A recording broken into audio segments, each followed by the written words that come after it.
이번 일로 악영향을 받을까 우려하고 있습니다. 일본 정계의 관습에 따라 장남에게 지역구를 물려주려고 했던 기시다 총리의 구상에도 차질이 불가피하게 됐습니다. 도쿄에서 MBC 뉴스 현영준입니다.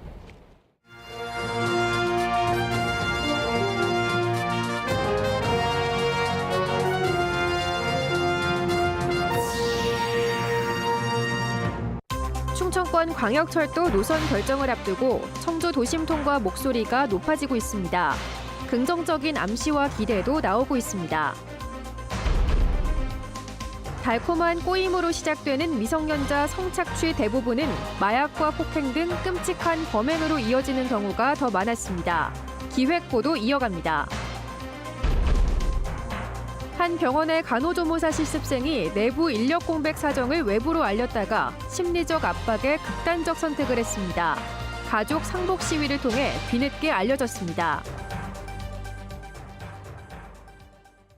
시청자 여러분 안녕하십니까? 계속해서 충북 소식입니다. 청주 도심 통과 광역철도의 운명이 다음 달 9일까지 결정된다는 소식 얼마 전 가장 먼저 전해드렸죠. 그런데 비슷한 시기 오송역에서 치를 예정이었던 철도 행사 장소가 돌연 청주 도심 한복판으로 바뀌면서 도심 통과 발표를 위한 것 아니냐는 긍정적인 해석이 나오고 있습니다. 정재영 기자입니다. 경제성 분석이 끝난 대전, 세종, 충북, 이른바 대세충 광역철도의 마지막 단추는 청주 도심 통과 여부입니다. 기존 충북선 활용안과 2조 원을 더 쓰는 청주 도심 통과안의 경제성이 비슷해 비용 절감과 활용성 중 어떤 선택을 할지 정무적인 판단만 남았습니다. 기한은 2분기 예비 타당성 조사 신청 마감일인 다음 달 9일까지. 그런데 최근 국토교통부와 국가철도공단의 심상치 않은 움직임이 포착됐습니다. 다음 달 초로 예정된 KTX 오송평택 이복선 착공식 행사 장소를 오송역에서 청주 도심 한복판으로 바꾼 겁니다. 이날 행사에서 대통령의 충북 1호 공약이기도 한 청주 도심 통과를 발표하기 위한 것 아니냐는 해석이 나옵니다. 청주 도심 통과 조속히 발전하라! 발전하라! 충북 시민사회단체를 중심으로 민관정이 한데 모인 건 정부를 압박해 이런 해석을 현실로 만들기 위해서입니다. 참석자들은 대통령 공약인 청주 도심 통과 발표가 계속 미뤄지면서 충북도민들이 희망 고문을 당하고 있다고 입을 모았습니다. 어려운 여건 속에서도 확실한 신념만 갖고 있으면 우리는 관철시킬 수 있다는 확신을 저희들은 갖고 있습니다. 그러면서 만약 정부가 사업비 2조 원 절감을 위해 충북선 활용안을 선택한다면 청주만 충청권 메가시티의 중심에서 소외될 것이라며 당위성을 거듭 강조했습니다. 반대로 청주 도심 통과 노선을 통해 도심과 오송역이 지하철로 연결되면 청주와 서울을 1시간 안에 오가는 길이 열려 충북의 운명이 바뀔 거라고 덧붙였습니다. 청주 광역철도 도심 통과야말로 대한민국의 중심에 충청북도를 세우는 일이기 때문에 우리는 여기에 사활을 걸어야 한다, 그렇게 생각합니다. 6월엔 충북의 또 하나의 수건, 중부내륙지원 특별법의 국회 상임위 통과 여부도 결정됩니다. 두 현안의 결과에 따라 충북의 미래는 전혀 다른 모습으로 바뀔 수 있습니다. MBC 뉴스 정재영입니다. 청주 신청사 건립이 본궤도에 올랐습니다. 청주시는 행정안전부 타당성 재조사 과정에서 신청사 건립 사업비가 3,500억 원에서 3,200억 원 규모로 조정됨에 따라 이번 주 안에 수정된 금액으로 충청북도에 투자 심사를 신청하기로 했습니다. 이에 따라 신청사 설계 공모도 지하 2층에서 지상 10층 이상 규모로 올해 연말 다시 진행할 계획입니다.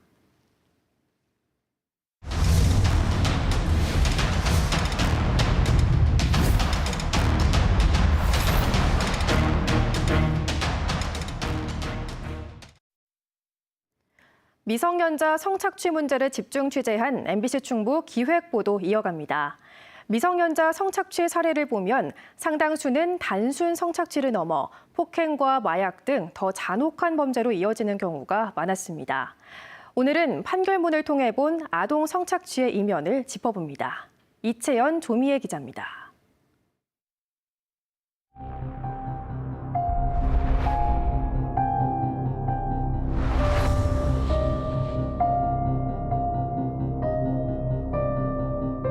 지체장애인으로 어려운 도전을 해내며 모범으로 여겨졌던 한 남성. 그의 추악한 만행이 드러났습니다. 아동센터에서 아동복지교사로 일하면서 알게 된 만 12살 아이를 간음했고 아이가 임신을 하자 동거하며 지속적으로 성관계를 요구했습니다. 아이는 밀쳐내며 거부했지만 소용없었습니다. 출산 5개월 만에 또 임신해야 했습니다. 아기를 낳고 싶어 했지만 가해 남성과 그의 어머니는 중절 수술을 받게 했고 낙태한 지 불과 나흘 만에 피임기구를 아이 몸에 장착하게 했습니다. 피해자가 더 이상 같이 못 살겠다고 하자 협박했고 결국 참다 못한 소녀는 가출해 아동보호 전문기관에 신고했습니다. 쪽에서 만난 거다 보니까 인지하고 계셨는지 우리가 알 수가 없어요. 근무는 했어요. 학교 직원인 거죠. 우리 직원은. 당시 12살에 불과했던 이 초등학생은 첫 피해 이후 3년이 지나서야 마침내 가해자와 분리될 수 있었습니다. 법정에서도 피해자 스스로 피임 시술을 원했고 성관계를 적극적으로 요구한 것도 피해자라며 변명으로 일관했습니다. 1심에서 2년 6개월의 실형을 선고받은 이 남성에 대해 2심 재판부는 합의가 이루어졌다는 점 등을 들어 1년 6개월로 감형했습니다. 성착취에서 그치지 않고 미성년자들에게 마약을 투여하게 한 가해자들도 있었습니다. 한 남성은 채팅 앱으로 만난 지적 장애가 있는 14살 소녀에게 잠이 잘 오는 비타민이라고 속여 졸피뎀을 먹인 뒤 범행했고 성착취물까지 제작했습니다. 심지어 13살 아이에게 필로폰을 투약한 가해자도 있었습니다. 가해자들조차도 죄책감을 느끼질 않아요. 더 강한 자극을 요청하면서 자기 뇌에 자극을 느껴야지만 거기에 반응할 수 있게. 지인의 12살 딸에게 수십 차례 성범죄를 저지른 남성은 아이 어머니가 만나지 못하게 하자 아이를 강제로 데려가 강간하고 감금했습니다. 어머니는 경찰에 신고했지만 구속영장이 기각되자 남성은 풀려났습니다. 피해자 가족의 신고에 앙심을 품은 이 남성은 잘못을 반성하기는커녕 보복을 위한 추가 범행에까지 나아갔습니다. 아이의 어머니를 살해하려 흉기를 챙겨 뒤쫓다 놓치자 이번엔 아이를 위협해 납치했고 24시간 만에 경찰에 긴급 체포됐습니다. MBC 충북이 미성년자 의제강간죄의 판결문을 분석한 결과 실제로 다른 범죄를 동반한 복합 범죄가 단독 범죄보다 더 많았습니다. 복합 범죄가 55%를 넘었고 미성년자 의제강간죄 단독 범행은 44%에 그쳤습니다. 처음엔 폭행과 협박이 없었다 해도 피해자가 벗어나려 하면 폭행과 협박을 가해 더 잔혹한 범죄로 나아가는 경우도 많았습니다. 먹잇감이 빠져나간다는 생각 때문에 걔를 더더욱 내가 지배해야겠다라는 생각이 들면 결국 자기가 완벽하게 배타적인 어떤 소유권을 행사하기 위한 더 강력한 폭행으로 나아갈 수 있는 굉장히 위험한 범죄 중에 하나이다. 폭행과 협박이 없었다 해도 미성년자를 성착취 대상으로 삼은 범행을 엄히 처벌하자는 취지의 미성년자 의제 강간죄. 입법 취지에 맞게 제대로 처벌받고 있을까요? 그 실상을 이어서 보도합니다. 충북의 한 노인 요양병원 인근 시가지에서 억울한 죽음을 알리겠다는 상복 시위가 벌어졌습니다. 내부 업무 공백 사정을 외부로 알렸다 심리적 압박을 느낀 간호조무사 실습생이 극단적 선택을 한 사실이 뒤늦게 알려졌습니다. 유족과 전 동료들은 병원 측의 과도한 압박 때문이라고 주장했고 병원 측은 이를 부인했습니다. 김은초 기자입니다. 상복을 입고 영정을 든 남성과 그 일행이 시가지를 행진합니다. 확성기를 들고 행인들을 향해 억울함을 호소합니다. 지난 2월 스스로 세상을 등진 30대 여성의 남편과 지역 사회단체 회원들입니다.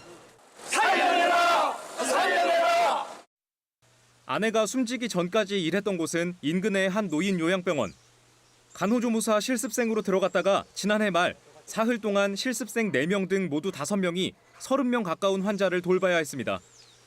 병원 측의 임금체불로 함께 일하던 직원 14명이 한꺼번에 그만뒀기 때문입니다. 환자 기저귀를 제때 갈지 못하는 등 업무 공백 상황을 사진으로 찍어 퇴사한 동료에게 알렸고 곧바로 지역 언론 보도로 이어지게 됐습니다. 병원 측은 민형사 소송을 직접 언급했고 압박을 느낀 아내는 3살 아이를 두고 극단적 선택을 했습니다. 이럴 줄 알았으면 모른 척하라고 했을 거예요. 차라리 할머니들, 할아버지들 불쌍해도 그냥 넘어가라. 징역 가는 건 못할 것 같다고. 가족은 물론 퇴사한 동료들도 병원 측의 무리한 압박이 힘없는 실습생을 극한의 상황으로 내몰았다며 병원 측의 책임을 요구했습니다. 직원들도 그 말에 다 겁을 먹고 한 달 동안 공포에 떨어야 했었어요. 세상을 등졌다고 할 그 이야기를 들었을 때 너무도 마음이 아팠고요. 병원 측은 정정보도 요청 등에 협조하면 법적 조치는 않겠다고 제안했을 뿐이라며 협박은 없었다고 관련 주장을 부인했습니다. 또 사건의 발단이 된 체불임금은 다른 자산을 매각해 3월에 지급하기로 했다고 해명했습니다. 그 사람은 이제 고소를 배제를 하기 위해서 최대한 나는 노력을 했던 거고요. 당연히 그렇게 했고요. 그래서 그 사람은 고소 자체를 안 했었고요. 병원이 그만둔 직원 15명에게 1년여간 밀린 임금은 모두 2억여 원. 고용노동부는 원장을 기소 의견으로 검찰에 송치했습니다. 한편 병원 원장은 상임이사와 일부 직원을 업무방해 등 혐의로 경찰에 맞고소해 법적 다툼에 들어갔습니다. MBC 뉴스 김은초입니다. 동호회 회원을 때려 숨지게 한 혐의로 30대 남성이 경찰에 붙잡혔습니다. 충주경찰서는 지난 27일 밤 봉방동의 한 상가주택에서 술에 취해 동호회 회원을 때려 숨지게 한 혐의로 31살 남성을 붙잡아 입건했습니다. 남성은 만취해 기억이 잘 나지 않는다고 진술한 것으로 전해졌습니다. 경찰은 건물 CCTV 영상에서 신랑이 하는 장면을 포착하고 정확한 경위를 조사하고 있습니다. 나흘 동안 울산에서 펼쳐진 제52회 전국 소년체육대회에서 충북 선수단은 금메달 32, 은메달 42, 동메달 40개로 대회를 마무리했습니다. 충북 선수단은 롤러에서 여중 1000m와 여초 3000m 계조에서 대회 신기록을 기록했고 삼수초 정현택은 배영 50m와 100m에서 대회 신기록을 세우며 2관왕을 차지했습니다. 또 롤러에서 복명중 강병호 선수가 3관왕에 오르는 등 8명의 다관왕을 배출했습니다. 충북 전체 메달은 모두 114개로 지난해보다 10개가 줄었습니다. 장애인 차별철폐연대가 오늘 청주시청과 충북도청 앞에서 결의대회를 열고 장애인 이동권 보장 확대를 촉구했습니다. 이들은 청주시가 저녁과 주말, 공휴일에는 교통약자 특별교통수단인 해피콜을 감차 운행하면서 장애인들에게 불편을 주고 있다며 하루 운행 시간을 16시간 이상 보장하라고 요구했습니다. 또 충청북도에는 장애인 광역이동지원센터 설치와 야간 운행 범위 확대, 특별교통수단비 40% 도비 지원 등을 요구했습니다. 증평군이 고향사랑 기부자 예우를 위한 JP 아너스 제도를 운영합니다. 증평군은 일회성 답례품을 넘는 지속적 예우를 위해 기부자 명단을 홈페이지 명예의 전당에 올리고 JP 아너스 카드를 발급해 최대 50% 할인 혜택도 주기로 했습니다. 충북